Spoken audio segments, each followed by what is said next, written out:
지금 20대, 30대 또 뭐 10대 청소년들 같은 경우에는 이제 장마당을 넘어서 한류 세대가 된 겁니다. 20, 30대 탈북민 10명 중에 8, 9명은 한국 드라마 보고 왔어요 라고 이구동성으로 얘기를 해요.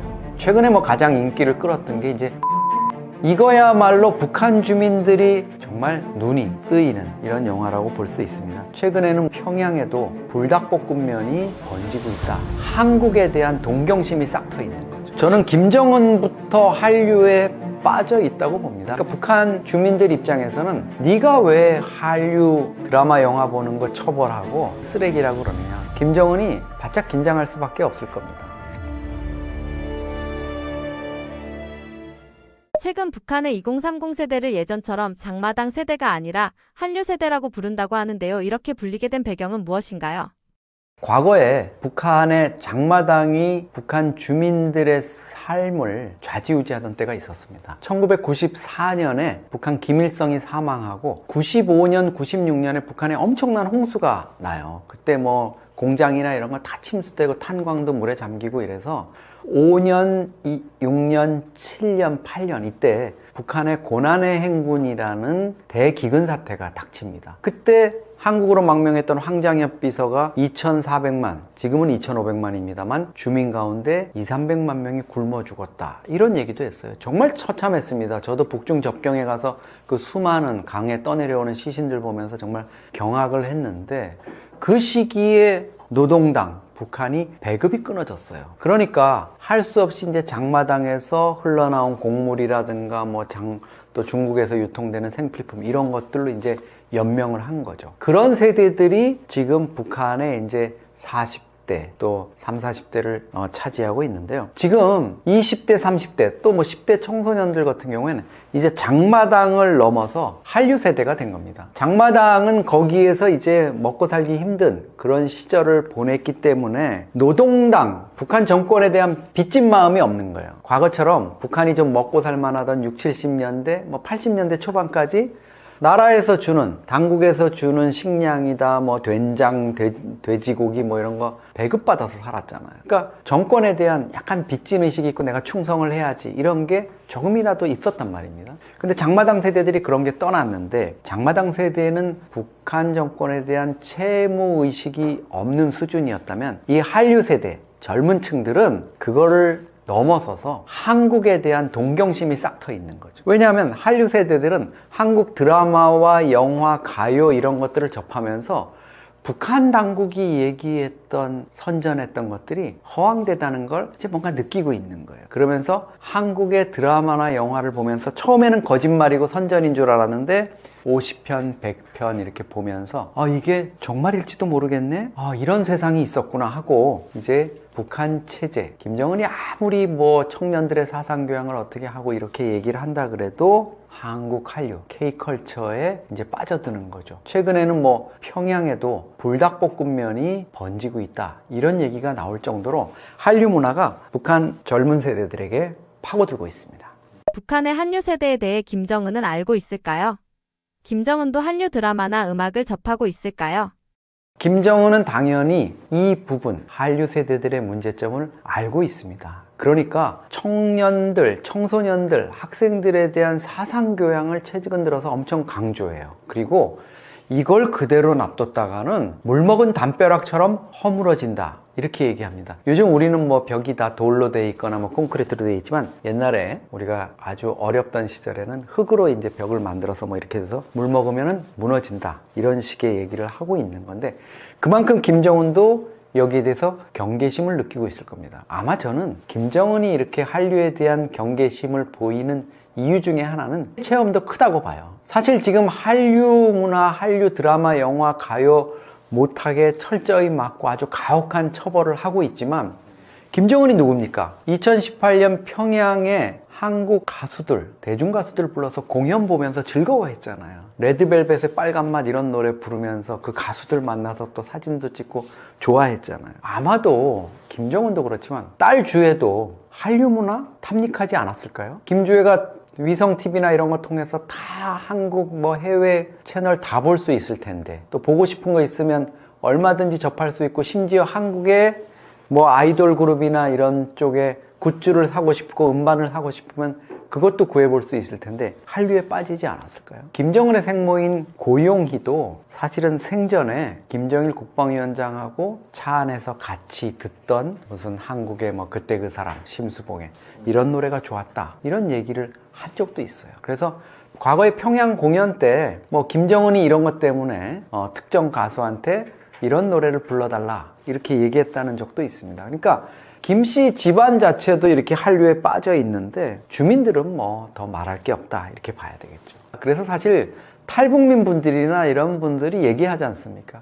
김정은이야말로 누구보다도 한류 문화에 빠져 있고 또 집안이 탈북민 집안인데 네가 왜 한류 드라마 영화 보는 거 처벌하고 탈북민들을 쓰레기라고 그러느냐. 김정은의 생모인 고용희의 언니 고용숙이 일찌감치 탈북해가지고 지금 미국 뉴욕에서 남편과 함께 살고 있잖아요. 이 강이란 분하고. 그래서 뭐 한국에 온 적도 있었는데 이런 실상을 외면하고 김정은이 지금 좀 너무하는 거 아니야? 이런 볼멘 소리도 나오고 있습니다. 극심한 통제 속에서도 북한 사람들이 한류를 즐기고 있다고 들었습니다. 어떤 경로로 접하고 가장 인기 있는 건 뭔가요?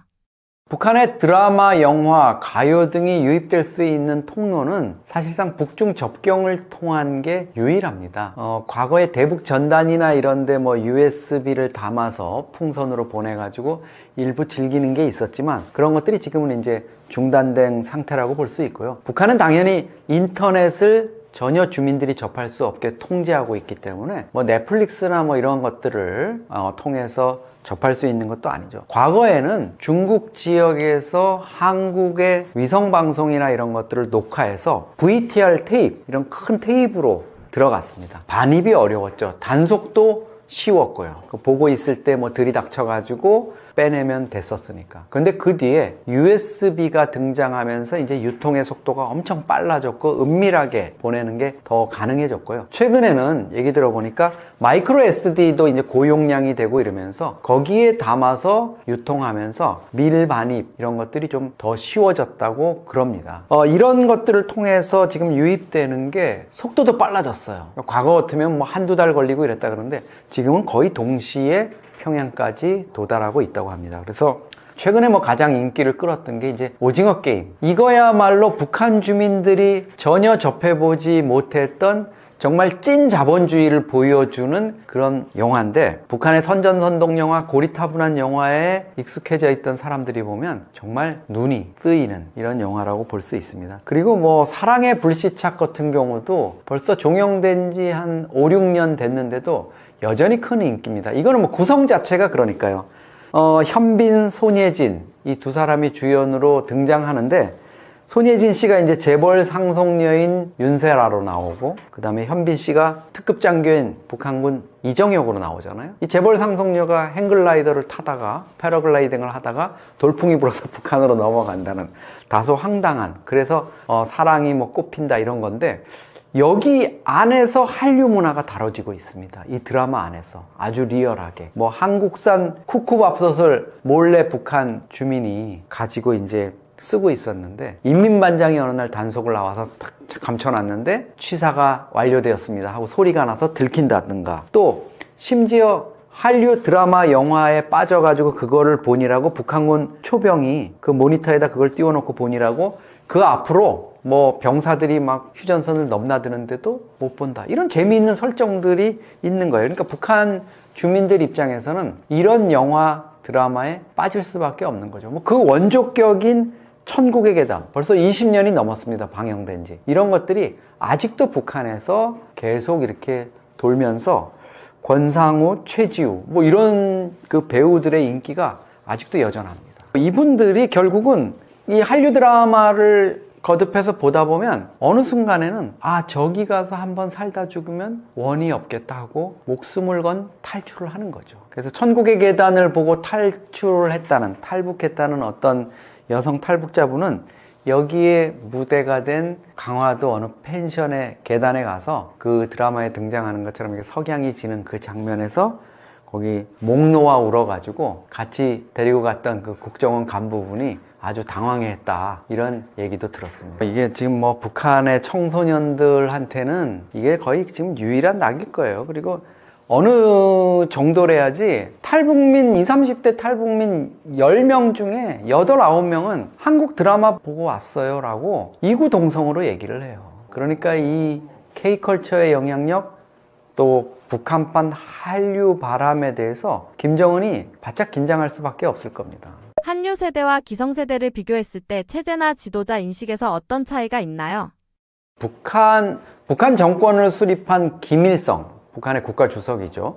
이 사람에 대해서는 북한 체제 내부에서 어떤 좀 상당한 이런 좀 내면에서 이렇게 우러나오는 이런 존경심? 북한 일반 주민들 사이에서 권력층도 물론이고요. 있었던 것 같아요. 이거는 이제 김일성이 북한 정권을 수립했다 이런 것도 있겠지만 사실 김일성 시기에 1950년대, 60년대, 70년대까지 보면은요. 북한 주민들의 표정이나 이런 게 살아있어요. 사람의 모습이에요. 그러니까 그때만 해도 그 국가 주석이니 뭐니 최고 지도자 이런 사람들이 별로 어렵지 않았던 것 같아요. 주민들이 만나서도 그냥 이렇게 얘기하고 농담하면 김일성도 농담 던지고 이런 거였는데 김정일 시대 오면서 이게 유일영도니 수령 권위 절대 옹호니 이런 게 생기면서 경직되기 시작합니다. 김일성을 넘어서 이제 김정일 때는 조금 이게 좀 경직됐다 이런 느낌을 받았는데 김정은 시대 와서는 이게 최악을 달리는 거죠. 그러다 보니까 과거 세대는 김일성, 김정일에 대한 어느 정도의 자발적인 좀 복종심,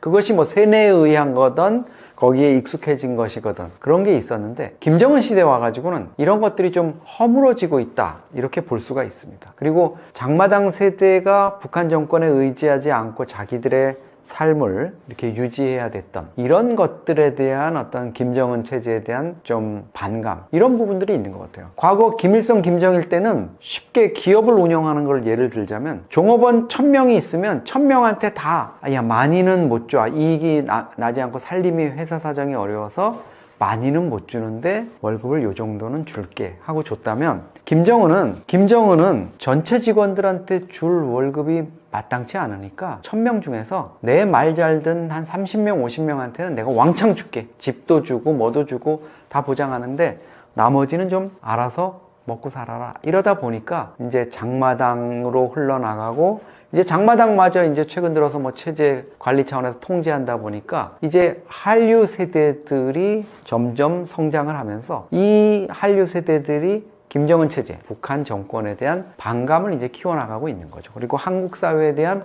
어떤 동경이나 이런 것들을 키워나가고 있다. 이게 저는 근본적인 차이인 것 같아요. 그리고 과거 시대에 대한 어떤 향수 이런 것들이 있는 것 같고 지금은 강압적인 북한 체제, 특히 김정은 초기에 있었던 많은 이제 그 공개 처형이라든가 이런 게 있었잖아요. 그리고 이복형인 김정남을 암살하고 고모부인 장성택을 처형하고 이러는 그 모습들을 보고 나서 김정은 체제에서는 조금 굴종적인 절대 복종 이런 경직성이 심하게 나타나고 있습니다. 북한의 한류 세대와 기존 세대 간의 갈등은 어느 정도인가요? 이런 변화가 북한 사회와 김정은 체제의 미래에 어떤 영향을 주게 될까요? 북한에서도 이런 부분이 강력하게 나타나고 있죠. 일반 주민들 사이에서의 어떤 그 세대 간의 갈등도 있지만 특히 엘리트 내부에서 이 세대가 격차가 이제 심하게 나타나는 것 같아요. 한국으로 탈북망명한 북한의 고위층들을 보면 우리가 그걸 알 수 있습니다. 북한에서 남부럽지 않게 살았어요. 집안이 김일성하고 같이 북한 정권을 수립한 또 그의 버금가는 지위를 누리는, 말하자면 김정은이 최대 주주라면 자기네들도 어쨌든 어느 정도 대주주 지분이 있는 거예요.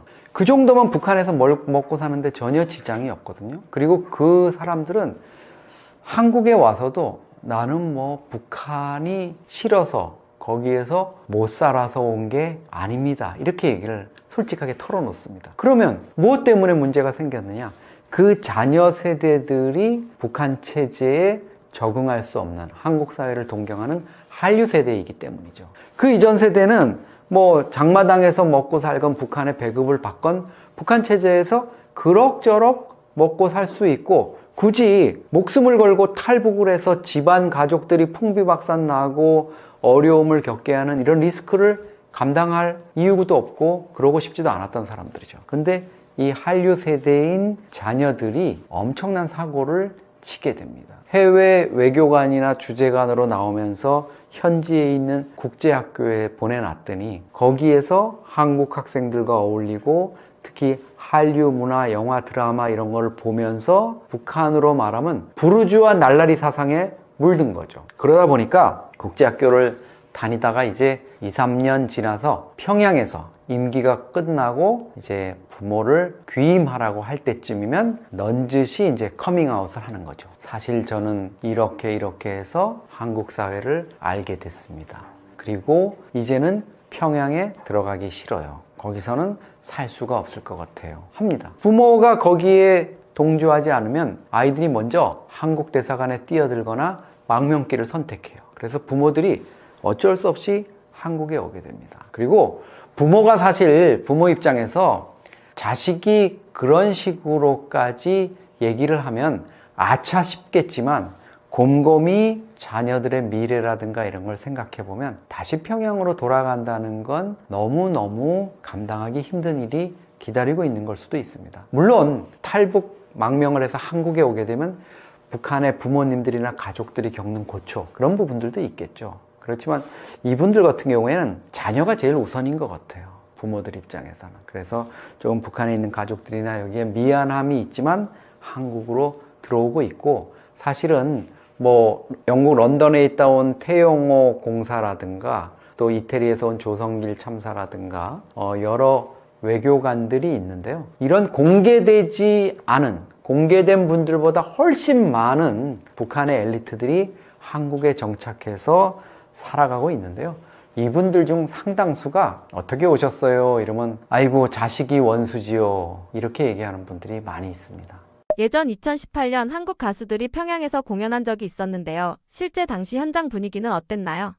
그 북한 정권이 김정은이가 이제 거의 집권해가지고 8년 이상 운둔 생활을 해왔고 러시아, 중국 모두가 다 북한을 외면했던 굉장히 김정은은 외로웠던 시절이죠. 문재인 정권 들어와가지고 문재인 대통령이 미국과의 관계 개선을 직접 중재해주면서 북한 김정은을 운둔의 상태에서 벗어나게 해줬고 남북 관계가 또 좋아지면서 문재인 대통령이 이제 평양으로 갔습니다. 가가지고 10만 군중 앞에서 연설도 했고 정주영 체육관을 포함해서 이제 2개 국장에서 우리 대한민국 가수들이 이제 노래를 했는데 그때 대한민국의 백지영 씨라든지 이런 가수들이 몰려가가지고 이제 노래를 했습니다. 그때 겉으로 보기에는 상당히 조용한 것 같지만 실제로 북한 주민들의 감정은 굉장히 뜨거웠다. 그리고 이제 가수들이 노래를 부를 때마다 이 사람들이 같이 호응은 안 되지만 같은 언어이고 같은 대한민국 가수들이 왔기 때문에 정서적으로 굉장히 이제 와닿는 부분들이 있고 그 당시 북한은 한류에 굉장히 노출되어 있다 보니까 대한민국 노래를 북한 젊은 청년들이 모르는 애들이 거의 없어요. 근데 노래의 당사자인 가수들이 직접 와가지고 노래를 부르니까 굉장히 감회가 새로운 거죠. 이런 이제 엄청난 열풍 때문에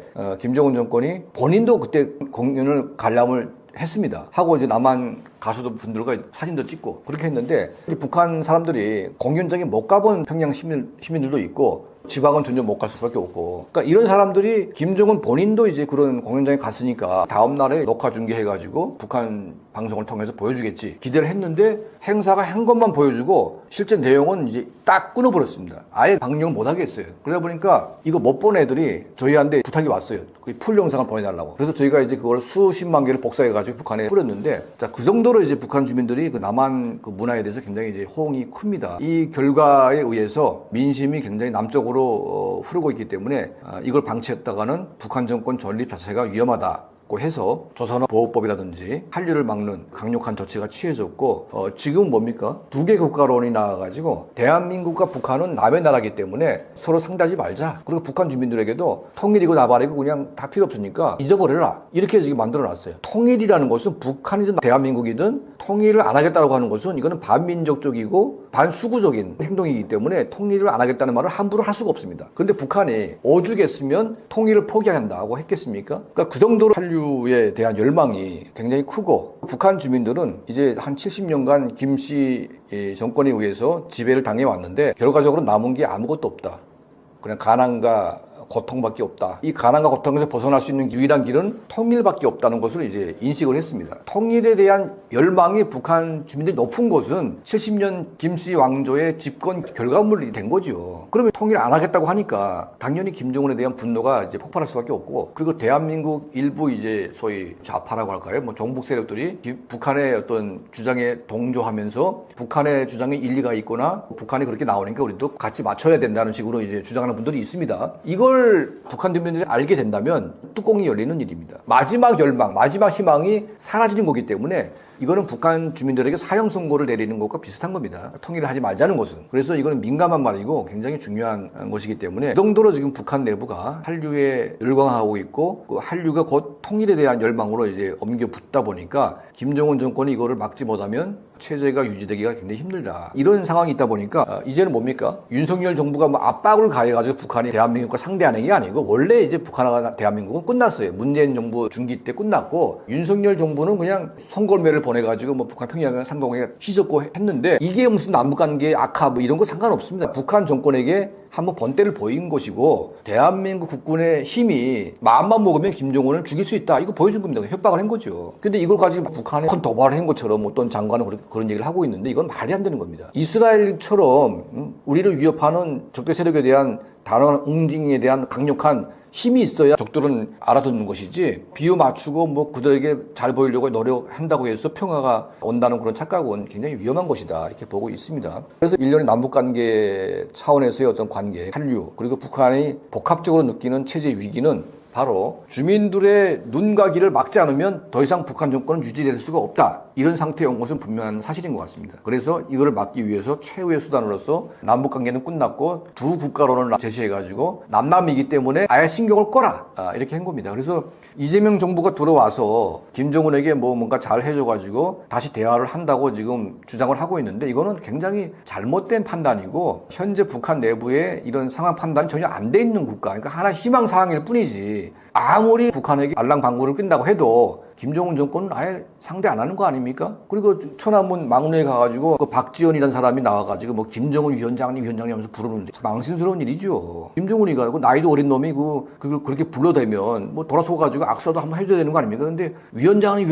하는데도 불구하고 아래서 그냥 쌩 까고 그냥 탁 나가는 거 아닙니까? 이게 무슨 개망신이냐 이거죠. 이게 바로 북한의 지금 현실인 겁니다. 그러니까 이런 걸 제대로 알고 이에 맞게 대처를 해야 되는 겁니다. 북한이 대화에 나오게 하는 방법은 뭐냐면, 더 많은 한류를 북한에 쏟아 부어가지고 북한이 정말 굽해가지고 제발 좀 멈춰달라, 대화하자, 이때 대화가 나오는 것이지, 지금같이 뭐 아무리 해봤자 북한하고 대화할 일은 전혀 없다고 저는 보고 있고, 그래서 그 당시에 이제 북한의 분위기는 북한 정권을 위협할 수밖에 없는 우리로서는 좋은 분위기인데, 김정은 입장에서는 북한 주민들의 마음을 통째로 뺏어간 그런 사건이었다고 저는 보고 있습니다.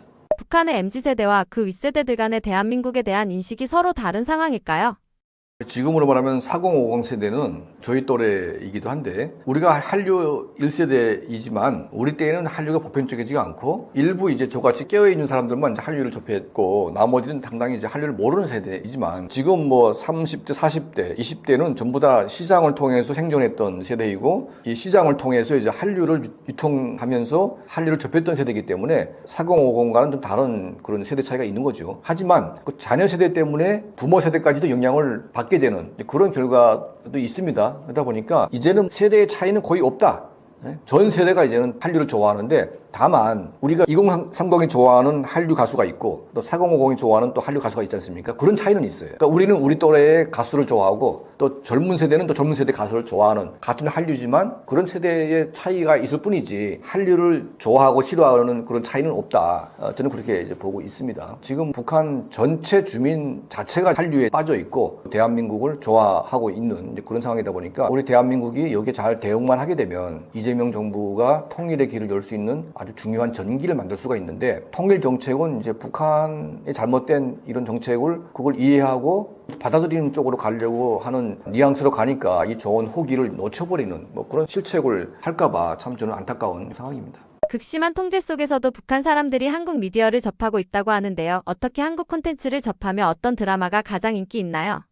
아주 재미있는 이제 뭐 코미디도 있고 교육적인 영화도 있습니다. 예를 들면 인천 상륙작전 같은 그런 영화들은 북한이 주장하는 인천 상륙작전하고는 다른 거죠. 6.25 전쟁을 대한민국과 미국이 북한을 침략해서 일어났다고 북한은 교육을 하고 있습니다. 그런데 그 영화를 보게 되면 북한군이 침략한 것으로 되어 있고 인천 작전을 했던 그때 상황을 사실에 기초해서 했기 때문에 북한 사람들이 그 영화를 보게 되면 김씨 왕조에 대한 분노가 그냥 폭발할 수밖에 없어요. 그러니까 왜냐하면 전쟁의 결과 때문에 우리가 대한민국을 싫어하는 것은 전쟁을 일으킨 장본인이기 때문에 싫어하는 것인데 전쟁 자체를 김일성이 일으켰다고 하게 되면 대한민국을 싫어할 이유가 없는 거예요. 한류의 마지막 포줄이 전쟁입니다. 과거의 6.25 전쟁에 대해서 대한민국이 사과해라 그 생각을 하고 있습니다. 북한 주민들은. 그런데 사과할 필요가 없어요. 왜냐하면 북한이 일으켰기 때문에. 그러니까 그 영화 한 편이 어떻게 보면 북한 주민들의 분노를 자극시키는 결과를 가져오기도 하고, 그리고 국제시장이라는 영화를 여러분들 보셨겠지만 국제시장을 보는 우리 대한민국 국민들의 정서를 보게 되면 소위 60, 70 세대는 국제시장을 이해하면서 눈물도 막 나오고, 근데 20, 30 세대는 약간 세대 차이가 있다 보니까 감동은 깊지만 막 눈물이 나올 정도는 아닐 수가 있습니다.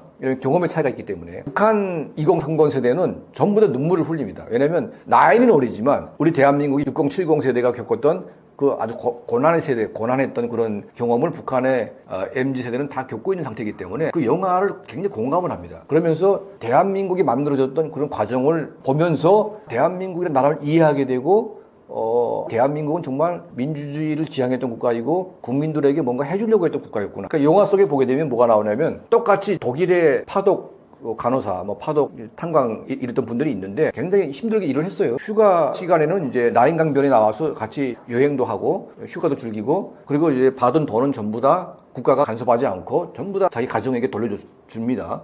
그러니까 국가가 그 험한 노동에 동원하게 한 것도 미안하게 생각을 하고 있으면서도 그 돈에 대해서는 한 푼도 건드릴 생각도 안 했어요. 근데 북한은 해외 노동을 보내게 되면 그냥 감옥처럼 이제 딱 가다 놓고 일체 밖에는 못 나가게 합니다. 그리고 돈을 주지도 않습니다. 10분의 1도 안 줍니다. 다 떼먹습니다. 그러니까 이제 남과 북이 딱 비교가 되면서 북한 정권에 대한 분노가 막 치밀어 오르게 만드는 영화가 바로 국제시장입니다. 그래서 저희가 이제 국제시장, 인천 상륙작전, 그리고 영의 눈물 같은 이제 사극 영화들, 이런 것들 막 북한이 뿌렸는데, 그러면서 북한이 긴장한 이유가 이 영화 드라마 속에 역사의 사실이 있는 이런 경우는 북한이 치를 떱니다. 몇 개 영화들을 딱 찍어가지고 이거를 무조건 막으라고 막 북한이 지시하기도 했습니다. 네, 그래서 이제 드라마들, 영화들, 그리고 이제 뭐 음악들, 이런 것들이 북한에 대거 유입을 시키게 되면 북한 정권은 그래 알아서 붕괴되는 겁니다. 우리가 하고 있는 북한의 정보 확산 이런 것들이 결국은 평화 통일로 가는 길입니다. 근데 지금 대한민국 소위 좌파라고 하는 이런 분들은 북한에 전단지 뿌리는 것까지는 저는 동하지는 않지만 북한에 라디오 전파를 보내고 마치 북한을 자극해가지고 평화를 막 깨는 것처럼 그렇게 국민들에게 잘못 오도하고 있습니다. 국정원 라디오를 갖다가 중단시키고 또 국방부가 하는 확성기 다 중단시키고 국방부 라디오를 다 끊어버리고, 그러면 북한 많은 청년들이 그 라디오에 길을 쫓고 세우고 밤마다 그거 듣고 있는데 다 그거 끊어버렸어요. 그러면 역지사지로 북한 청년들이 뭐라고 하겠습니까? 저 남조선 저 아주 욕 같은 놈들을 막 이렇게 욕을 하지 않겠습니까? 그거 듣고 싶어서 듣는데 그거 왜 끊어버리지? 북한 주민들을 화나게 하고 북한 정권은 그냥 이제 우습게 알게 되는 이런 짓거리를 대한민국 정부가 그걸 왜 하냐 이거죠. 이게 과연 평화로 가는 길이냐? 그런 거짓말하면 안 됩니다. 평화가 아니고 불종이고 북한 정권에게 우리 아부 떠는 것이지. 북한 주민들의 삶과 북한 주민들의 알 권리와 북한 주민들의 열망은 우리 대한민국이 그걸 호응을 해줘야 되는 것이지. 이걸 다 잘라버리면서 무슨 평화 통일한다고 그런 거짓말합니까? 그렇게 나오면 안 되는 거죠. 이거는 통일이라는 것은 지금 당장 우리 세대가 편하자고 하는 게 통일이 아니고 우리 후대 세대에게 선물을 우리가 줘야 됩니다. 우리 후대 세대한테 지금과 같은 비극을 넘기고 그냥 우리는 가겠다? 이거 아주 양심이 없는 거죠. 조금 우리 세대가 희생해서라도 우리 다음 세대에는 통일된 대한민국을 물려주고 남북이 평화롭고 화해롭고 그냥 강국이 되는 길을 열어주고 우리 세대는 가야지. 왜 우리 세대는 통일을 포기하고 북한에 동조해야 됩니까? 이게 말이 안 되는 거 아닙니까? 우리 후대 세대에게 굉장히 죄를 짓는 일이기 때문에 이런 걸 우리가 하면 안 되는 거죠. 그래서 지금 대한민국 정부가 하는 여러 가지 정책은 제가 뭐 관여할 바는 아니지만 특히 대북 정책은 정말 잘못되고 있다. 철학을 잘못 정하고 있고 방향을 잘못 정하고 있고 북한 주민들을 전혀 고려하지 않고 있다. 이런 통일 정책은 100% 실패할 수밖에 없습니다. 그래서 북한 주민들이 뭘 원하는지를 정확히 우리가 캐치를 하고 이거를 올바른 방향으로 가는 것이 중요한 것이다. 이걸 좀 우리가 그 이재명 대통령은 좀 알았으면 좋겠다. 자, 이런 말씀 드리고 싶습니다. 한국 콘텐츠가 북한에 흘러들어가는 걸 북한이 완전히 막을 수는 없는 건가요?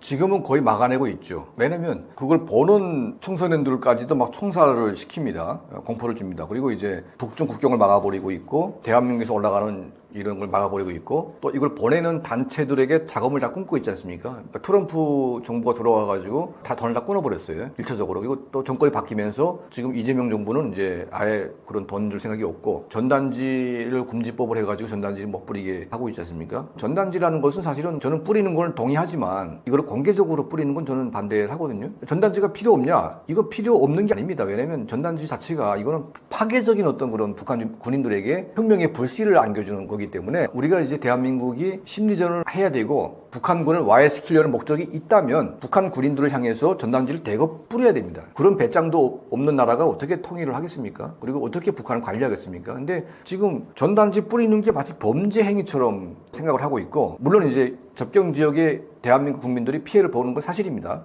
그래서 이 피해 보는 부분에 대해서는 우리 국가가 보상을 해주고 그리고 방지를 해주는 노력을 하면서 최소한의 어떤 그런 피해를 각오하면서 우리가 북한을 관리를 할 각오가 돼 있어야지 우리가 아무런 피해 각오가 없으면서 북한을 어떻게 하겠다 이건 불가능한 일입니다. 그러니까 이스라엘 같은 경우에도 하마스라고 하는 이스라엘의 적을 제거하기 위해서 온갖 비난과 온갖 어떤 그런 압력을 무시하면서 들어갑니다. 물론 이제 들어가는 과정에서 이스라엘 정부도 군도 이제 피해를 보지만 막대한 인명 피해를 보면서 들어갑니다. 궁극적인 평화의 정착, 그러니까 100년의 어떤 평화를 우리가 만들어 놓으려고 한다면 적의 근원을 완전히 쓸어버리고 파버려야 평화가 되는 것이지. 그러니까 하마스가 있는 한 그들은 살려두면 성장해가지고 또 들어오겠죠. 그러니까 그런 악순환 고리를 아주 끊어버리겠다고 하는 게 그들이 생각하는 평화인데 우리는 악의 근원은 그대로 놔두고 그들과 대화하면서 뭔가 잘해주면 평화가 유지가 된다? 이건 아주 거짓말이고 사기지 완전히. 그러니까 북한 주민 전체가 이제는 알아서 돌아서려고 하고 있고 알아서 이제는 대한민국을 올리고 하는데 그걸 왜 우리가 막으려고 합니까? 그게 범죄고 그게 반국가 행위고 그게 시대에 역행하는 행위이기 때문에 대한민국을 올리려고 하는 북한 전체 주민의 열망을 우리가 받아들여가지고 그걸 호응을 해줘가지고 북한 정권을 고립시키고 북한 정권을 붕괴시키는 게 그게 우리가 대한민국의 국익이 되는 것이지. 그렇지 않습니까? 우리가 지금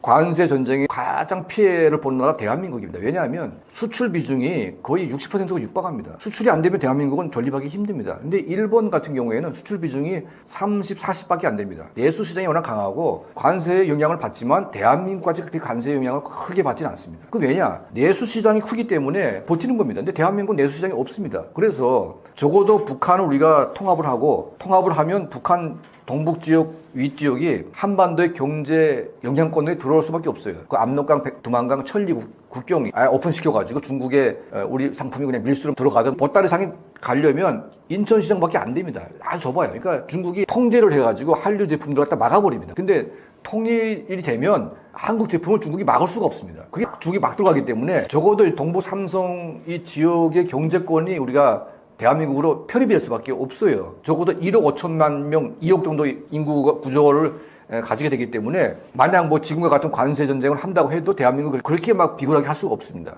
버틸 수가 있는 거죠. 일본처럼. 이제 우리가 적어도 우리 후대 세대에게 보다 안전하고 보다 풍요롭고 강대국의 대한민국을 물려주고자 한다면 현재와 같은 북한 정권은 우리가 없애버리고 진짜 선량한 우리 북한 2,300만 동포들과 함께 우리가 힘을 합쳐가지고 대한민국을 만들어 나가야 되겠죠. 그 길이 눈앞에 왔고, 그리고 이거는 우리가 후대 세대에게 반드시 그걸 우리가 해결하고 넘겨줘야 되기 때문에 그런 사명과 각오를 가져야 되는데 지금 소위 대한민국의 한쪽인 좌쪽에 있는 분들은 이런 마인드가 전혀 없습니다. 뭐 김정은 위원장님 하면서 그냥 뭐 애고를 하면서 불러대는 그런 아주 쓸개 빠진 인간들밖에 없기 때문에 이게 참 문제가 되는 거예요. 내부의 적과의 싸움은 그렇게 귀신같이 하면서 그 외부의 김정은 정권 다 무너지는 것들하고는 왜 그렇게 싸움을 못하는지 참 아이러니합니다. 그 한 줌도 안 되는 김정은 정권 갖다가 없애버리고 대한민국을 우리가 편입시켜가지고 통일된 한반도를 만드는 게 얼마나 좋은 겁니까? 우리 시청자 여러분들도 국민이 깨어나야 적어도 다음 세대는 현재와 같은 어려운 환경을 벗어나게 해야 되고 외풍에 우리가 연연하지 않고 정말 강대국으로 클 수 있는 길은 통일밖에 없다. 이건 북한 주민을 위해서도 마찬가지고 대한민국 경제, 대한민국 국민을 위해서라도 반드시 우리는 하나가 돼야 됩니다. 그 길에 우리 국익이 있고 우리 국민들의 삶이 있는 것이지 현재 상태에서 우리가 아무리 노력해도 이제는 한계에 부딪혔고 북한 주민들은 정말 생적에 빠져있고 우리도 힘듭니다. 이거를 우리가 반드시 끝내야 되고 반드시 우리가 하나로 만들어내야만 우리 민족에겐 희망이 있다. 그렇게 생각을 하기 때문에 우리 국민들이 이런 인식을 했으면 좋겠다. 이런 말씀을 이제 드리고 싶습니다. 중국에 비교하면 북한은 거지, 대한민국에 비교하면 중국은 거지. 북한에서 이런 소문이 퍼진다고 하는데 출처가 어떻게 되나요? 그 소문이 북한에서 지금 제가 그때 2011년도 그 전입니다. 그 속 전입니다. 내가 원래 평안남도 맹산에서 2005년도에 량강도 대흥단으로 갔습니다. 이거 태고를 다 떼게지고 거기 대흥단 이사를 가게 되었는데 2005년도만 해도 맹산 땅에서 평안남도 맹산 땅에서 그때 당시 소문이 어떻게 났는가 하게 되면은 북한은 우리나라는 이렇게 조용히 아는 친구들끼리 이렇게 말을 했습니다. 야, 우리나라는 이 중국에 하고 우리나라하고 대비해 보면은 우리 북조선은 우리나라는 고지대 고지. 중국이 그렇게 잘 산대 우리나라보다. 이렇게 소문이 났고 또 그러면서 또 중국은 전 남조선하고 대비하게 되면은 중국이 고지대. 그러니까 남조선이 얼마나 잘 사는가 보라. 우리는 중국하고 대비하게 되면은 우리가 고지고 또 중국은 저렇게 잘 사는데 중국은 또 남조선하고 대비하게 되면은 중국이 고지대. 이런 소문이 났습니다. 2005년도에. 그리고 거기서 제가 2005년도에 대흥단을 맹산을 떠서 량강도 대흥단에 가서 5년을 살다가 2011년도에 북한을 탈북하게 되었습니다. 량강도 대흥단에서 5년밖에 못 살았습니다. 그런데 그때 당시 거의 그렇게 중국과 북한과 대비하고 중국과 대한민국하고 대비하면서 이렇게 고지라는 거. 북한은 중국도 고지고 북한도 고지라는 거. 대비하면서 제일 잘 사는 나라는 남조선이라는 거. 그 소문이 조용히 쭉 알 사람들은 많이 알고 있습니다. 그런 소문이, 그 소문이 쭉 퍼지고 있었습니다. 그리고 또 그것을 또 제가 알게 된 것은, 더 인정하게 된 것은, 북한에서 시장하게 되면 제일 큰 시장이 평성시장, 그 다음에 청진시의 수남시장, 그 다음에 신의주 시장, 그 다음에 해산시장. 이 북한에서 시장이 제일 장마당이 제일 크다 하고 소문난 거는 이렇게 한 4-5개밖에 안 됩니다. 근데 북한에서 제일 큰 시장은 평성시장인데, 평성시장이 정말 큽니다. 평성시장은 왜 큰가 하게 되면은 서해안에서 들어오는 중국 상품, 신의주에서 들어오는 상품이 평성으로 다 거쳐 지나가야 됩니다. 그리고 또 평성시가 평양시하고 대단히 가깝습니다. 거기서 인접이니까 평성시 중심에서 평양시 평성역에서 평양역까지가 거리가 60리인가 70리밖에 안 됩니다. 거리가. 그런데 장마당이 제일 큰 원인은 서해안 신의주 쪽에서 들어온 중국 상품 평성을 다 고치고, 또 자강도 만포 그쪽에서 중국 상품이 들어오는 게 평성을 또 다 고치게 됩니다. 그리고 동해안선, 해령이나 해산, 무산, 총진 이쪽 동해안선의 시장 중국 상품들이 평성을 또 다 고치게 됩니다. 그렇기 때문에 평성시장은 북한의 서해와 중부, 동해 이 중국 상품들이 평성에 다 모이게 됩니다. 그래서 평성시장이 이렇게 큽니다. 그때 그 평성시장에서만 가도 대한민국 상품이 팔리는 게 많았습니다. 평성시장에서 그때 제일 많이 팔린 상품은 여자들 화장품입니다. 대한민국 화장품은 그때 당시 북한에는 아예 일본 상품, 화장품보다 더 좋다고 소문이 났습니다. 돈이 없어서 여자들이 대한민국 그 화장품을 못 샀지, 돈 있는 잘 살고 좀 간부쯤 되는 그 집 부인들은 대한민국 화장품을 많이 샀습니다. 근데 그 화장품은 비밀리에 팔았죠. 내놓고 못 팝니다. 대한민국 상품을. 그 다음에 두 번째가 전기밥가마, 밥솥. 남선의 전기밥가마 최고다고 이렇게 소문나게 해주고, 전기밥가마에서 밥이 다 됐습니다. 말도 하고, 이렇게 알려까지 준다고 하면서 전기밥가마가 그렇게 인기가 좋았습니다. 그리고 의류, 옷들이 또 소문이 났습니다. 옷은 그때 내가 평성시장에만 가도 남쪽 대한민국 옷을 파는 거 봤습니다. 제가 직접. 사는 사람을 봤고 파는 사람도 직접 봤습니다. 옆에서. 근데 그 평성시장에서만 뿐만 아니라 수남시장, 신의주시장, 해산시장 모든 시장들은 대한민국 상품을 내놓고 절대 못 팝니다. 그건 남선 상품 팔다가 걸리면은 특히 보이부가 이 상품을 어디서 구매했는가, 어느 통로로 칸으로 들어왔는가, 이걸 꼬치꼬치 캐묻습니다. 그 출로를 찾기 위해서. 그렇기 때문에 또 상품을 팔다가 잡히면은 그 상품 일체 회수당하고, 거기다 교화도 보내고, 노동 다른 데도 보내고, 법적 제재를 엄청 없이 가해집니다. 그렇기 때문에 대한민국 상품은 화장품이건, 전기밥가마건, 옷이건, 일체 내놓고 팔질 못합니다. 대한민국 라면도 내놓고 못 팝니다. 그건 라면에 그 주소 다 써있고 한글로 다 돼 있지 않습니까? 그거 팔다 그런 거 라면 한 봉지라도 팔다 걸리면은 큰일 납니다. 그런 상태에서 옷을 파는 걸 봤는데 평성시장에서 옷을 파는 거 봤는데 옷을 위에 내놓은 상품 거기다 못 내놓고 이 밑에다 다 버작에 싸서 가려 넣습니다. 그리고 대한민국 상품 사러 온 분이 저 아래 동네 남서선, 그때는 남서선이라고 안 합니다. 저 아래 동네 상품 있어요? 하면 예 있어요. 옷이 있어요? 예 있어요. 하게 되면 그거 하나 좀 삽시다. 어떤 거를 사시려고요? 그래서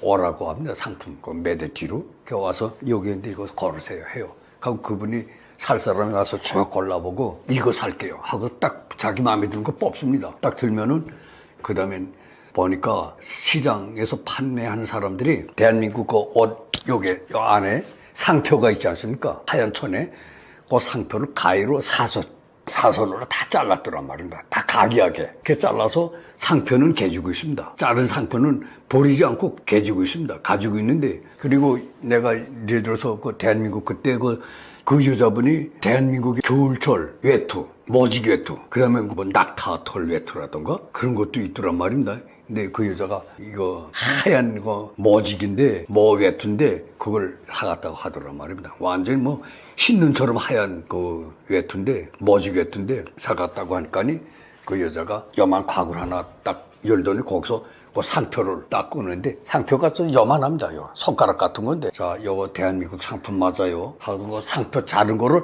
딱 갖다 대니까니 딱 각도가 맞고 거기에 대한민국 명칭이 있더란 말입니다. 그렇게 대한민국 의류나 상품은 모든 것을 다 떼던가 잘라서 보관하고 상품 사려온 사람한테 팔 때는 딱 뗀 거 상표를 딱 붙여서 확인을 해주고 딱 팔더란 말입니다. 그래서 그때 보고서 옷을 하나 보고도 옷이 얼마나 고급스럽고 멋있던지 정말이 그렇게 대한민국의 상품에 대해서는 그렇게 북한 사람들이 인정을 했으며 또 비밀리에 팔고 비밀리에 사고 그랬습니다. 그렇게 북한 당국, 정부는 대한민국을 개혁을 합니다. 저거 썩고 병든 자본주의 사회, 개 같은 세상이라고 욕을 합니다. 그렇게 욕을 하지만은 북한 내부는 그렇지 않습니다. 대한민국의 발전 도상을 잘 압니다. 그리고 나는 지금도 김정은이 한테 하고 싶은 말은 뭔가 하게 되면 북조선 김정은이 대한민국을 썩고 병든 자본주의 사회라고 개 같은 세상이라고 욕하지 말고 너 이거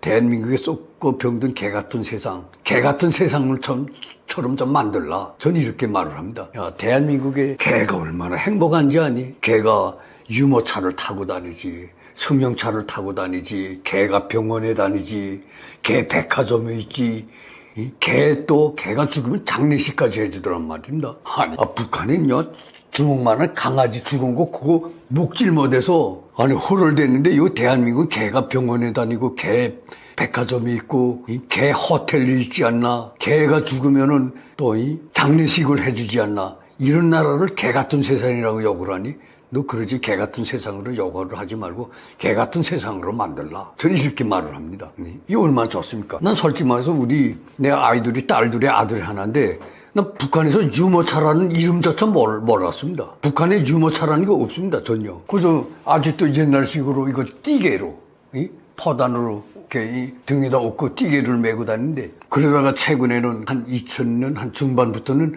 뭐 천리마 포단이라고 해서 이렇게 여기다 등에다가 저기가 배낭식으로 업고 다니는 거 그런 게 나왔단 말입니다. 그래서 북한 어린이들 보게 되면요 다리가 있잖아요. 다리가 다 이렇게 휘었습니다. 왜? 어머니 등에 너무 업히고 다리가 이렇게 항상 다리를 이렇게 벌리고 있으니까 이게 다리가 이렇게 휘었습니다. 그런 애들이 수없이 많습니다. 다리가 자연적으로 어머니 등에 업혀서 이렇게 다리가 이렇게 휘어진 아이들은 엄청 많습니다. 그런데 나는 유모차라는 걸 알지도 못하고 유모차 본 적도 없는데 대한민국에 오니까 북한에는 어린이도 못하는 유모차를 강아지들이 개들이 유모차를 타고 다녀요. 이게 얼마나 행복한 나라입니까? 그리고 또 놀라운 것은 나는 북한의 사람들이 먹을 게 없어서 굶어 죽는데 대한민국에 2011년도 겨울이에요. 첫 겨울. 그러니까 12년도죠. 2012년도. 겨울에 글쎄 이 추운 겨울날에 산의 짐승들 굶어 죽지 말라고 비행기로 아니고 저 국민들이 산에다가 짐승들 목을 옥수수 갖다 뿌려주고 감자 갖다 놔주고, 이야, 난 그거 보고 이 대한민국의 이 짐승은 이 북한의 인권, 사람보다도 짐승이 더 행복하구나 하는 이 생각을 하게 됐습니다. 산에 갖다 놓아주는 거 보고 정말이 놀랐습니다. 이야, 이게 참, 북한의 인민들은 진짜 노예면 짐승만도 못합니다. 산짐승만도 못합니다. 대한민국 짐승만도 못합니다.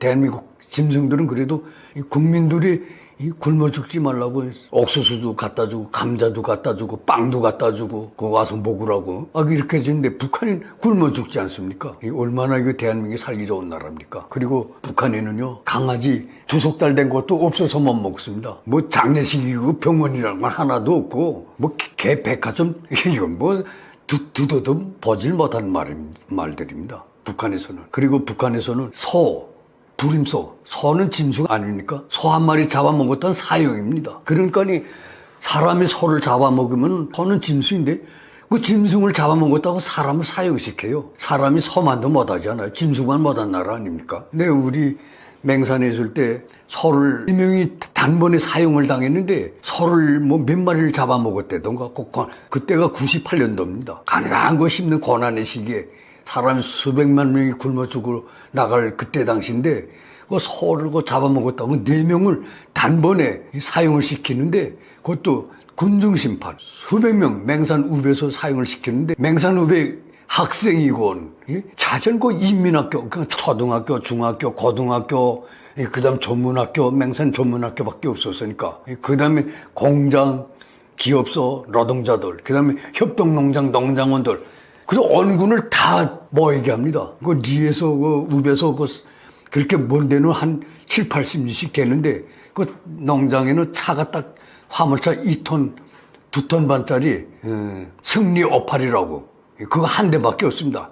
그 승리 오팔에 사람이 타야 한 20명 타갔나? 그 차로 한 20명씩 그 농장에 다는 그 뭐니까 못 오니까 한 20명이라도 그 다 태워서 차로 그 사형장이 다 끌어옵니다. 다 불러옵니다. 그렇게 해서 사형시키는 것을 구경을 시킵니다. 저기 나라입니까? 사람이 소를 잡아먹었다고 사람이 굶어 나가 죽는 판에 사람이 소를 잡아먹었다고 사람을 사형시키는 게 저기 나라입니까?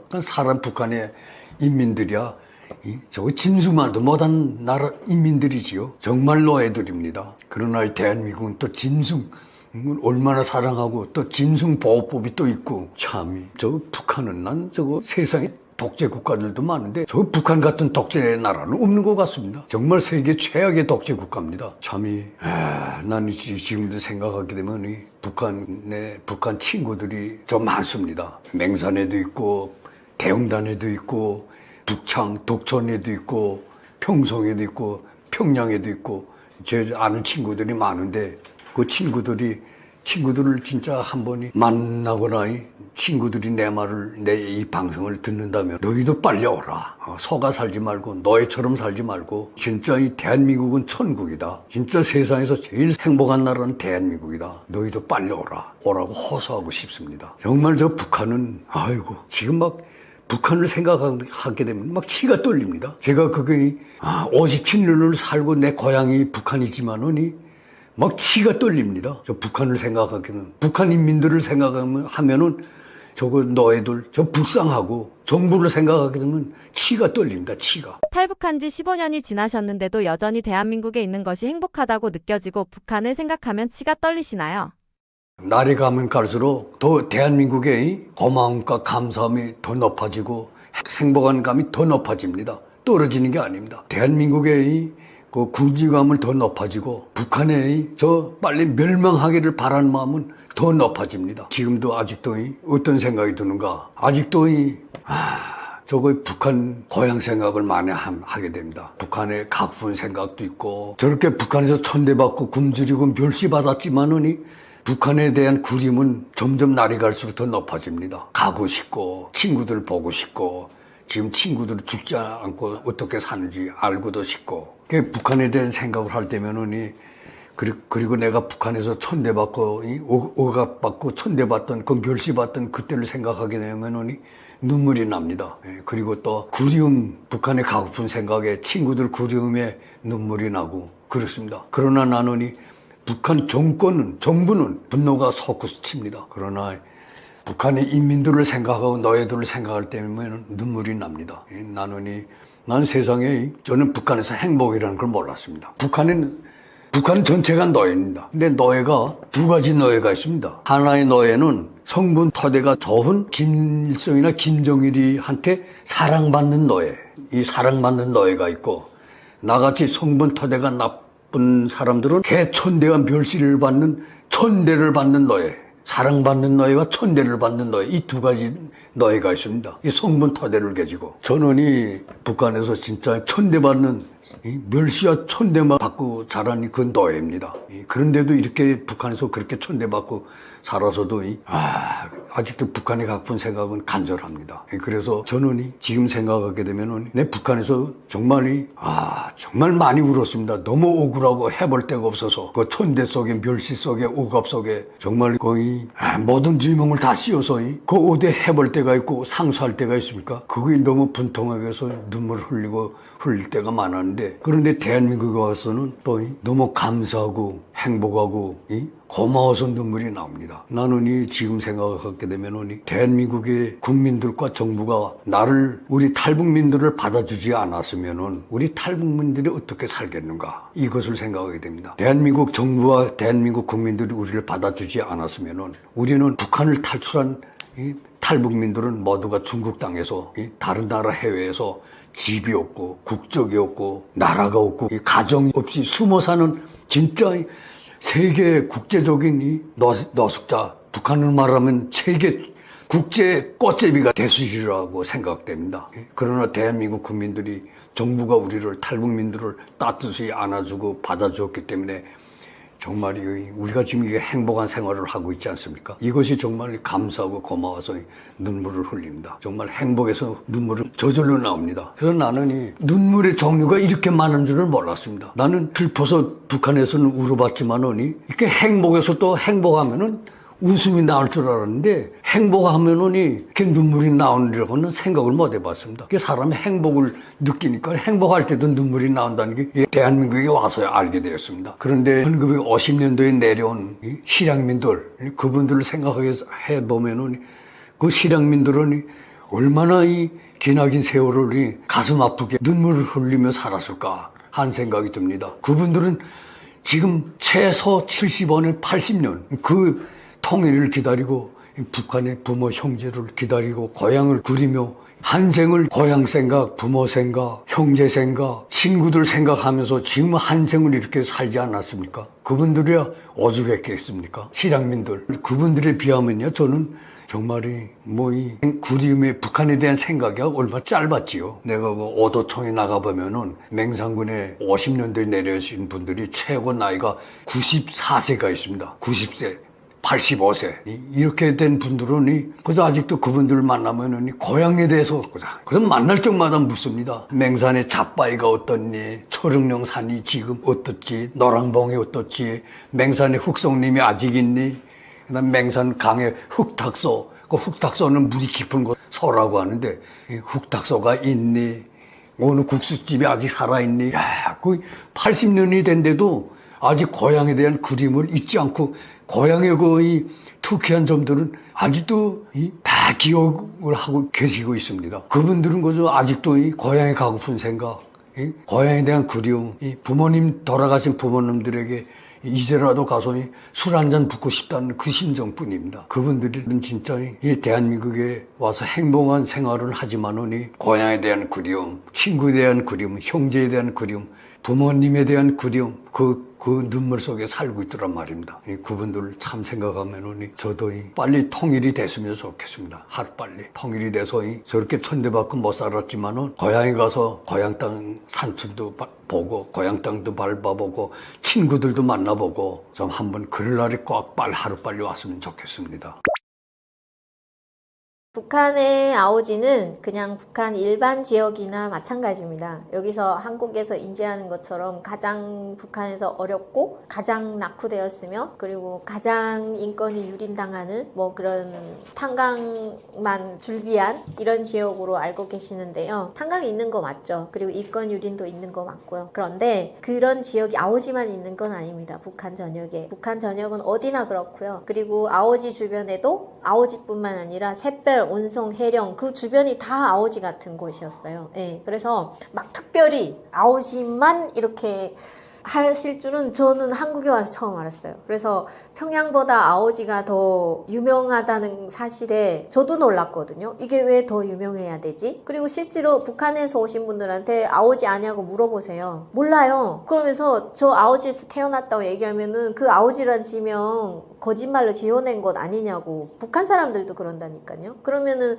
그만큼 인지도가 없다는 거잖아요. 그래서 실제로 아오지라는 말을 알고 있으시는 분들도 그 주변 사람 빼고는 잘 모릅니다. 진짜로 그 동네 해산이나 뭐 조금 나간 뭐 경성 이런 데 사람들도 경성도 그 함경북도 안에 군이거든요. 근데 아오지에서 내가 왔다 그러면은 너 거짓말 지어내는 거라고. 그래서 저도 충격이었어요. 그러니까 북한 사람은 아오지를 몰라서 충격이었고 남한 사람들은 평양보다 더 잘 알아서 충격이었고 그런 게 좀 아오지였거든요. 근데 아오지에 대해서 설명드리자면 탄광 지역입니다. 그래서 그 50cm 있잖아요. 논밭 있거든요. 논밭에서 50cm만 파면 바로 석탄층이 나와요. 그렇게 석탄이 굉장히 많은 곳이고요. 이 석탄이 왜 유명하냐면 철광석을 녹일 수 있는 석탄입니다. 그래서 우리나라도 철광석을 녹이는 포스코가 있잖아요. 그래서 이 아오지에서 나오는 같은 석탄을 쓰는데요. 어디서 가져오는지 아세요? 혹시?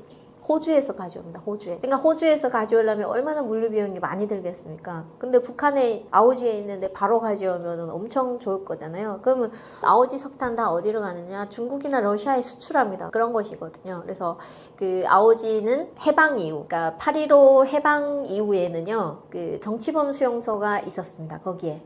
6.25 전쟁 당시에도 정치범 수용소로 거기를 활용을 했죠. 그리고 8.15 전에는 일제강점기 때는요, 징병으로 끌려오신 분들이 석탄을 캤습니다, 거기서. 그러니까 그때부터 석탄의 가치는 이미 알았던 것 같아요. 그러면은 그때부터 알았느냐? 또 아니죠. 더 위로 올라간다면 아오지라는 지명 자체가 여진족의 말이라고 해요. 근데 여진족의 말로 불붙는 돌이라는 뜻이랍니다. 그러니까 여진족이 살았을 때부터 이 지역은 불붙는 돌이 많은 지역이다 해서 아오지라고 불렀다는 거죠. 그리고 지금까지 내려온 상황인데 6.25 전쟁이 끝난 이후에는 수많은 국군 포로나 우영병으로 대체됐던 강제로 군에 끌려가신 분들 대부분이 거기에 정착을 했거든요. 그래서 자료에 보면은 7만에서 8만 정도 있다고 나오는데요. 그분들이 거의 다 그 석탄을 캐는 일에 동원됐다고 보시면 됩니다. 석탄 캐는 일은 굉장히 어렵거든요. 그래서 일반인들이 가기를 꺼려합니다. 갱이 무너져서 한 번에 40명이 50명 한 개 중대가 다 죽을 때도 있고요. 예, 그런 위험한 일입니다. 그리고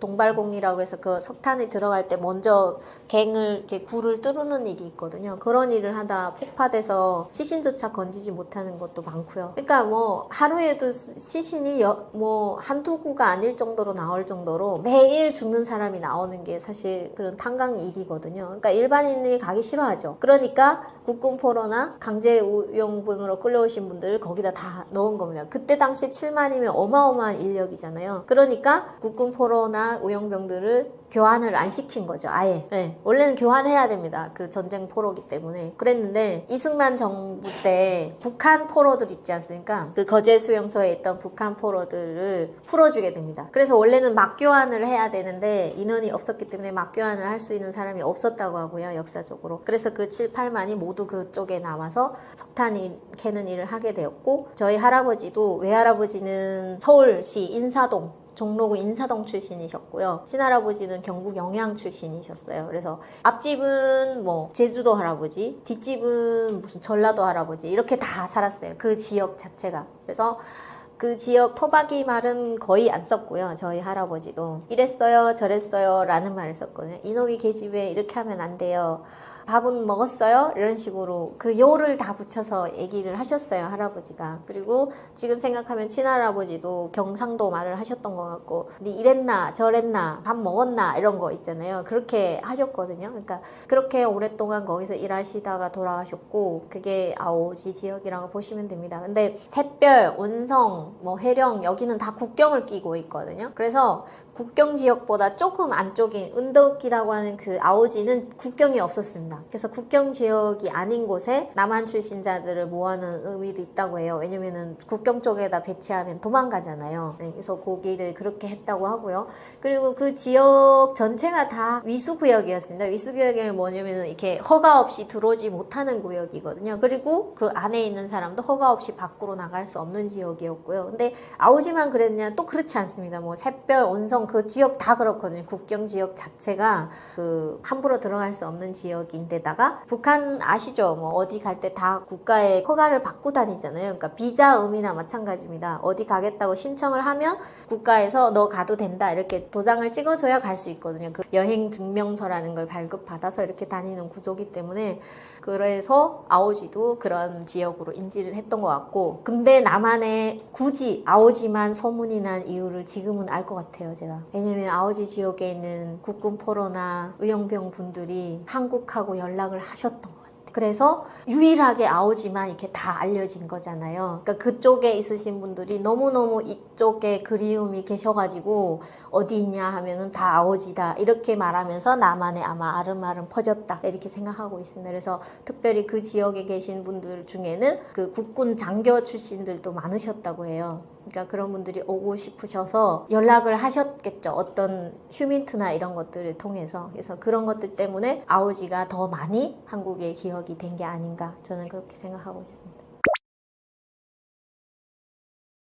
아오지는 군수공장이 줄비했죠. 왜냐면은 그 석탄에서 채취한 화학물질을 가지고 무기를 생산하는 곳이었습니다. 무기가 아니라 무기에 들어가는 폭약이죠. 근데 김정일과 김일성이 자주 왔던 이유가 있어요. 이 폭약을 만드는 공장을 누가 지어준지 아십니까? 러시아가 지어줬어요. 그러니까 러시아는 군수 쪽으로는 되게 좀 유명하잖아요. 그러니까 6.25 전쟁 이후 그 러시아 기술력으로 거기에 이제 폭약 공장을 세우게 됩니다. 그 석탄을 주 원료로 하는 거죠. 외아들 공장이라고 했대요. 와서 김정일이가. 무슨 뜻인지는 저도 잘 모르겠으나 근데 거기서 헥소겐이라는 화학물질을 만들었습니다. 근데 이 헥소겐이 뜨로찌린 있잖아요. 폭파하는 뜨로찌린이라는 거 들어보셨습니까? 네, 뜨로찌린이라는 게 있습니다. 그러니까 그게 그 모든 폭약에 들어가는 거거든요. 근데 그게 1, 2, 3 등급으로 나뉩니다. 최고의 등급. 그 폭발력이 가장 높은 게 헥소겐이었고요. 제가 알기로는.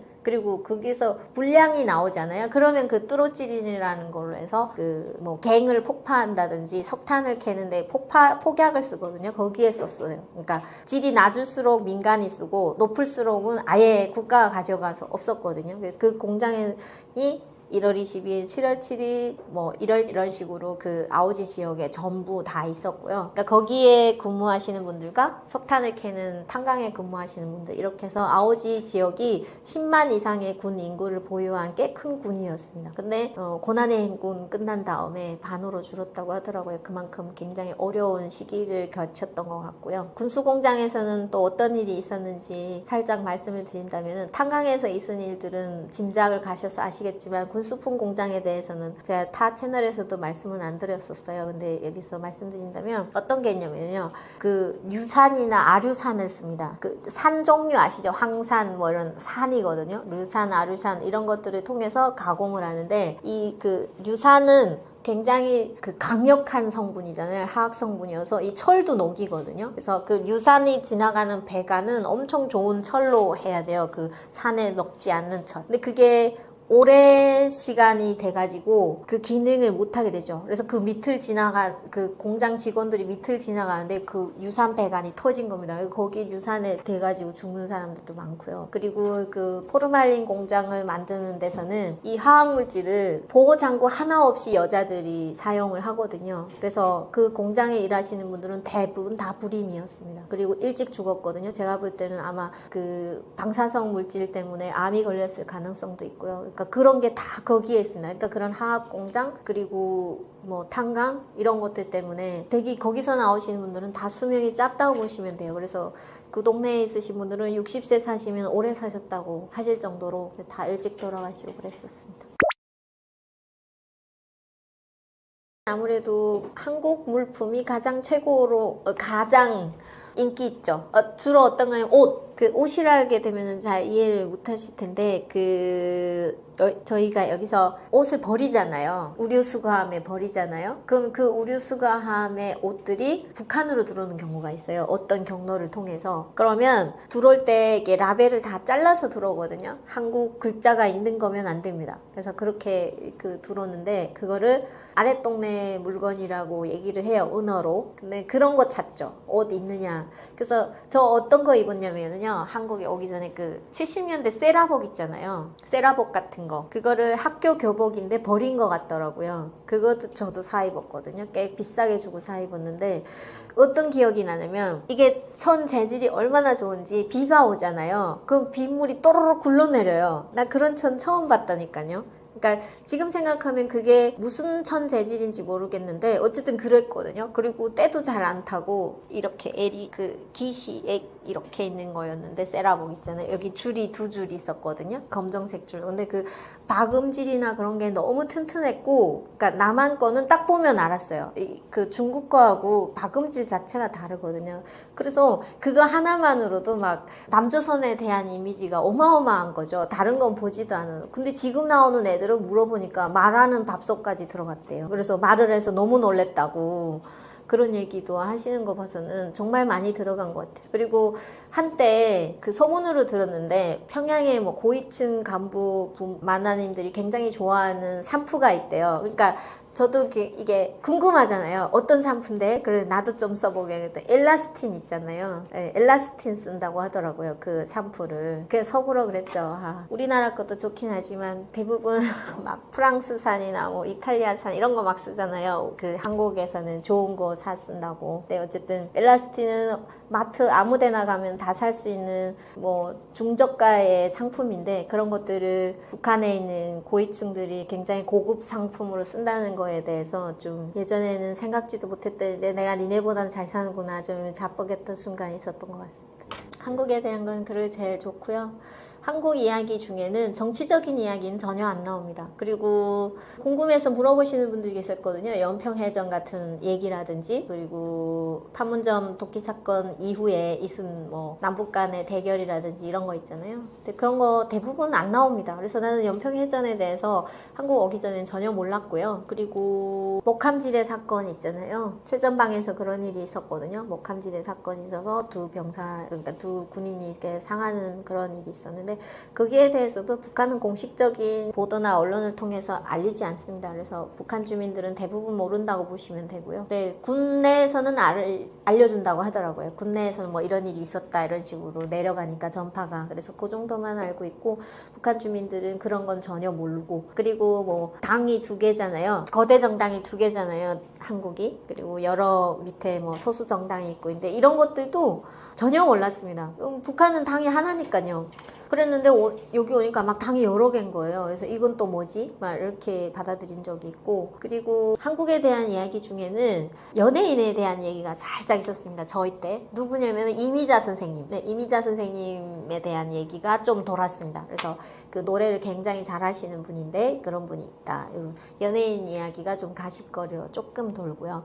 남한 물건에 대한 이야기들 그런 것 빼고는 뭐 정치적인 상황이라든지 미국과의 갈등이라든지 그리고 경제적 수준 뭐 이런 거 있잖아요. 그런 거는 공식적으로 나오는 건 전혀 없어서 저는 개인적으로 그 북한에 보내는 전단지 있잖아요. 삐라에다가 그 경제 능력이나 이런 거를 글로 써서 보낸다잖아요. 그게 어떤 분들은 또 의미 없다고 하시는 분들도 있어요. 그게 굳이 그 사람들이 이해를 하겠냐. 근데 저 같은 사람이었다면은 그런 글을 보면서 거짓말이라고 하면서도 의심을 품을 것 같아요. 이게 과연 맞는가? 그 사람이 사실은 의심을 품는 그 단계에서부터 발전이 오는 거거든요. 그래서 개인적으로는 전단지에 한국의 정치 상황이라든지 이런 거를 글로 글로 적어 보내는 것도 나쁘진 않겠다. 뭐 이런 생각했던 것 같습니다. 그래서 저는 사실 그게 지금 우리가 할 수 있는 방법 중에 가장 의미 있는 일이라고 생각해요.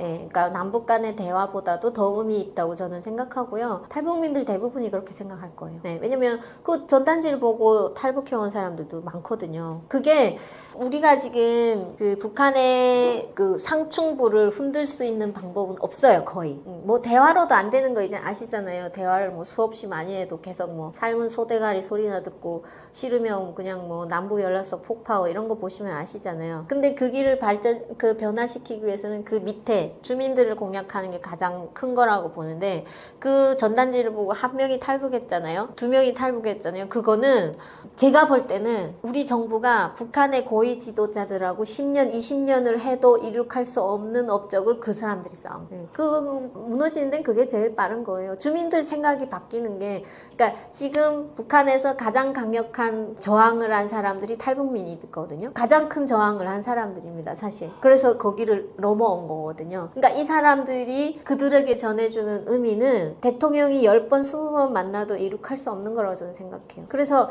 그런 부분에 초점을 맞추기 때문에 국제사회가 그 풍선 날리는 일을 다 도와주고 있습니다. 오직 한국에서만 그걸 그렇게 난리치는 거예요. 그래서 그 풍선 단체들이 뭐 비리도 많습니다. 제가 보기에는 그 돈을 받아서 뭐 본인이 탐호한 사람도 있다고, 그런 거는 척결해야 맞지만 그 외에 그들이 하고 있는 정말 순수한 북한의 변화를 위해서 노력하는 노력은 국제사회가 인정하고 주고 있다는 점에서 한국에서도 그들과 힘을 합칠 좋은 방법을 찾아야죠. 그러니까 적경 지역 주민들도 괜찮고 그런 방법은 꼭 있다고 저는 생각해요. 정말 우리나라 머리 좋은 사람들 많잖아요. 그래서 여기에 집단지성을 넣어가지고 모두가 해결할 수 있는 뭔가, 그러니까 그거나 마찬가지입니다. 우리가 그 응급실에 가는 사람 때문에 밤에 사이렌 울리잖아요. 그것 때문에 잠을 깨는데 그거에 대해서 소송하는 사람 있습니까, 없습니까? 그 소송하면 그 사람 미친 사람이에요. 누군가가 오늘은 사이렌 소리를 들은 응급실에 가는 일이 있었지만 다음엔 내가 될 수도 있는 거예요. 어느 날 내가 응급실에 실려갈 수도 있는 거 아니겠습니까? 그러니까 우리가 북한 주민을 우리와 똑같은 사람이라고 생각한다면은 그 사람들이 지금 깨지 못한 그런 상황을 깨줄 수 있도록 우리가 노력을 하는 거잖아요. 그래서 피해는 어쩔 수 없는 거거든요. 날려보내면은 북한이 반발할 건 뻔하니까요. 북한이 왜 반발하겠습니까? 자기네한테 치명적이기 때문에 그런 거예요. 그러니까 이런 것들에 있어서 좀 더 유연한 태도와 뭔가 좋은 아이디어가 나왔으면 좋겠어요. 저도 그래갖고 이번 정부에 들어와서 걱정되는 것 같아요. 전혀 못하게 할까봐. 그리고 거기를 막으면 다른 것도 다 막히거든요. 정치범 수용소는 사실 북한 정권이 자신의 정권을 강화하기 위해서 측근들을 없애는 수단으로 처음에 등장했습니다. 그래서 김일성이 자기의 권력을 잡으면서 반대파를 숙청하는 데 있어서 정치범 수용소를 처음 사용하게 되면서 곳곳에 만들어지게 됐죠. 정치범 수용소는 어떤 사람들이 가냐면요, 수령에 대한 반대를 했거나 이런 사람들은 대부분 정치범 수용소 간다고 보시면 되거든요. 반대 의견이 있었다면은. 그래서 예전에 박헌영이라고 들어보셨을 겁니다. 그러니까 박헌영을 처단하거나 김두봉이라는 반대파를 처단하기 위해서 이런 것들을 사용하기 시작했는데요. 나중에는 이제 여러 곳에 산발적으로 있게 됩니다. 그리고 정치범 수용소는 강제 노역을 하는 곳이잖아요. 그래서 그쪽 정치범 수용소에서 일하신 분들의 얘기를 들어보면 인간 이하의 대접을 받는다고 보시면 돼요. 이런 얘기도 있더라고요. 남녀가 사랑을 하잖아요. 그래서 아이를 낳게 되잖아요. 그러면은 그 아이가 태어난 날부터 이 사람들의 일하는 몫이 3배로 늘어나는 겁니다. 그러니까 일을 더 많이 해야 되는 거죠. 그러니까 너희는 애도 낳지 말아야 되고 낳았으면 그것도 제약인 겁니다. 이렇게 해서 거기서 평생을 일을 시킨다는 얘기를 듣고, 북한 전역이 지옥임에도 거기는 더 없는 지옥이구나. 그리고 먹는 것도 그렇고, 정말 그 얘기 들어보면은 상상할 수 없는 일들이 있어요. 거기에다가 화학 무기 있잖아요. 화학 무기 실험 대상도 정치범 수용소 사람들을 합니다. 그래서 생화학 무기 있잖아요. 그 가스 같은데 어느 만큼 하다가 죽느냐, 이것도 그 정치범 수용소의 사람들을 대상으로 한다는 거를 북한 당국이 공공연하게 교육을 해요. 그러니까 너네가 정치범 수용소에 가면은 이런 화학 과학 실험의 대상도 될 수 있다 이런 거 있잖아요. 그러니까 공포에 공포를 더하는 거죠. 그러니까 그런 식으로 했었기 때문에 정치범 수용소의 사람들은 뭐 우리는 인간이라고 안 보죠. 같은 사람임에도 불구하고. 그러니까 그런 인식이 퍼다하게 퍼져 있고, 그 강제노역하는 건 물론이며, 자녀부터 시작해가지고 3대가 다 간단 말이에요. 3대 이상으로 가기 때문에. 그래서 그 나중에 국제사회가 정말 많이 떠들었잖아요. 그 정치범 수용소에 대해서 뭐 이렇게 나와서 뭐 이런 것도 있고 하니까 지금은 없앴습니다. 여러 개 있던 거를. 그래서 저희 지역에 그 해령에 하나 있었거든요. 정치범 수용소가 18호였는가 그랬을 거예요. 근데 그 정치범 수용소는 없어졌습니다. 없어지고 지금 국제사회의 눈을 피해서 여러 개 있던 거를 이제 다 닫았고 오히려 지금 줄여가고 있고 그럼에도 불구하고 없어진 건 아니고 계속 있거든요. 그래서 그 정치범 수용소에 있던 사람들은 이제 민간인 지역으로 변경을 하면서 정치범 수용소에 태어난 애가 있어요. 근데 지금 한국에 온 친구 얘기인데요. 거기서 태어났습니다. 얘는 뭣도 모르고 거기 태어난 거죠. 그래서 어떻게 그렇게 태어났냐니까 할아버지가 연세대 출신이시더라고요. 그러니까 해방 전에 연세 세브란스 의대를 나왔어요. 그러니까 엄청난 이게 지식인이잖아요. 그런데 북한에 가서 보건상까지 했습니다. 어느 지역에 보건상까지 했었는데 김일성의 마음에 안 들었나 보죠. 뭔가 잘못해서 정치범 수용소에 보냈고 이 친구는 거기서 태어난 거예요. 근데 어느 순간에 이 지역이 민간인 지역이 되는 겁니다. 그래서 얘네는 정치범으로 있다가 민간인으로 어느 날 된 거예요. 그래도 민간인과 조금 다른 테두리 안에서 그 지역을 오고 갔다고 하더라고요. 근데 그 친구가 머리가 너무 좋았어요. 그러니까 북한은요 이런 게 있습니다. 머리가 너무 좋잖아요. 그러면 정치범 수용소에서도 걔네를 공부시킨대요. 저는 공부 안 시키는 줄 알았는데 그래서 그럼 왜 공부시키냐 그러니까 뭐라고 얘기하냐면요. 이 머리 좋은 애를 공부시켜가지고 의사로 배워준 다음에 다시 그 정치범 수용소에 와서 일을 하는 거예요. 그 안에서 의사가 있어야 되잖아요. 그러니까 그렇게 시키려고 했나 봐요. 근데 이 친구가 탈북을 했거든요. 탈북을 해서 지금 지난해 국시를 합격했고요. 할아버지의 모교인 연세대에서 지금 인턴을 하고 있는 친구가 있습니다. 그래서 그 친구의 사연을 제가 좀 잘 알고 있어서 말씀드리는데, 그러니까 그런 게 정치범 수용소죠. 그래갖고 정치범 수용소도 굉장히 나눠져 있습니다. 뭐 혁명화 구역이 있고, 뭐 완전 통제 구역이 있고 이런 것도 있고요. 그리고 또 국가 보안성이 관리하느냐, 뭐 아니면은 뭐 보위부가 관리하느냐 여기에 따라서 또 좀 다르고요. 그래서 우리가 알고 있는 정치범 수용소는 한 번 들어가면 절대 못 나오고 죽고 이런 거.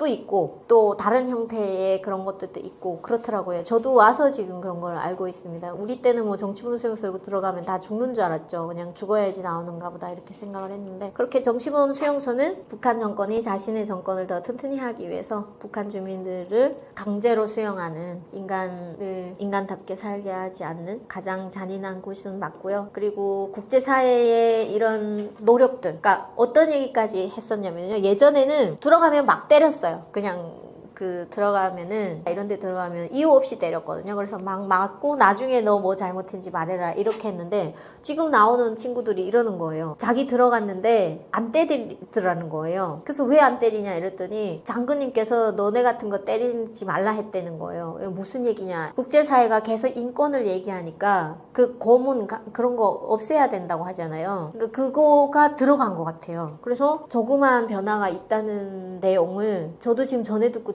정말 놀랬거든요. 그래서 우리가 이렇게 맨날 말로만 얘기해서 메아리가 돼서 전혀 돌아오지 않는구나, 메아리가 될 수 있을 줄 알았는데 안 되는구나 이런 거 느끼고 있는 찰나에 오히려 북한에 있는 친구들이 그런 거를 느끼고 왔더라고요. 그래서 지금 연세대 의대 다니는 그 친구도 그 얘기를 하는 거예요. 인권이라는 얘기를 북한도 하거든요. 노래도 있어요. 사람은 태어날 때부터 인권을 가지고 났다 이런 노래도 있거든요. 근데 그 인권이랑 우리가 말하는 인권은 다르잖아요. 그랬는데 우리가 되게 많이 떠든 거에 대해서 자기네도 그 안에서 들을 수 있었다는 거야. 그게 좀 놀랬고 자기는 앞으로 그런 인권 활동을 하는 거에 대해서 굉장히 긍정적인 마음을 가지고 있고 본인도 거기에 참여하겠다. 왜냐면 북한에서 자기가 이런 목소리들이 변화시킨다는 걸 느꼈던 사람이기 때문에 하겠다는 얘기 듣고 저희도 진짜 감동했어요. 아 그래? 우리 하는 거 아무 의미 없을 줄 알았는데 이런 일이 있었구나. 그리고 그 장애인 인권에 대해서도 계속 말하고 UPR 보고서라고 해서 유엔을 통해서 보내는 것도 있거든요. 북한에 너네 장애인 이렇게 하니까 인권 개선을 해라 이렇게 보내는 게 있는데 유엔을 통해서 그것 때문에 북한에서 그랬대요. 우리 장애인 인권에 문제 없으니 너네 들어와 봐라. 그래서 실제로 거기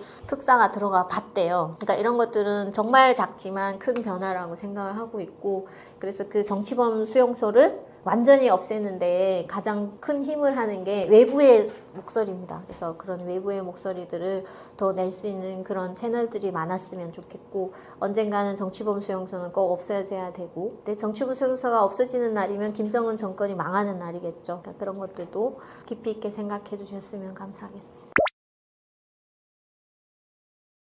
오늘 정말 의미 있는 채널에서 저 불러주셔서 기쁜 마음으로 달려왔습니다. 그리고 여러분들께 그동안에 북한에 대해서 많이 들으셨겠지만 한 번 더 리마인드하는 시간이길 바랬고, 또 새로운 내용도 알아가시는 시간이기를 바라서 열심히 임했습니다. 그럼에도 불구하고 북한 이야기는 재밌는 것보다는 무거운 이야기가 더 많은 것 같아요. 그래서 이 영상을 보시고 많은 생각을 하시는 시간이 됨에 대해서 좀 미안하기보다는 감사한 마음을 전합니다. 그래도 그렇게 여러분들이 북한에 대해서 다시 생각한다는 것, 그것만으로도 북한 사람이나 그리고 북한 사람으로서 살았던 저나에게는 큰 힘이 되거든요. 그래서 북한의 인권과 그리고 북한 주민들을 한 번만 더 생각해 주시는 그런 시간이기를 진심으로 바라겠고요. 그런 의미에서 저도 저만의 목소리를 내고 있는 채널이 있습니다. 아오지 누나라는 채널을 하고 있는데요. 무거운 이야기나 그리고 사회에 논란이 될 수 있는 소재의 이야기들은 용기가 있어야 하는 것 같습니다. 그래서 저도 용기를 내고 그 채널을 하고 있는데요. 여러분들도 많은 힘이 돼주시기를 바라면서 구독과 좋아요도 함께 부탁드리겠습니다. 오늘 만나서 진심으로 감사했고 고맙고, 또 불러주신다면 언제든지 찾아와서 여러분께 북한의 이야기를 전해줄 수 있는 아오지 누나가 되겠습니다. 감사합니다.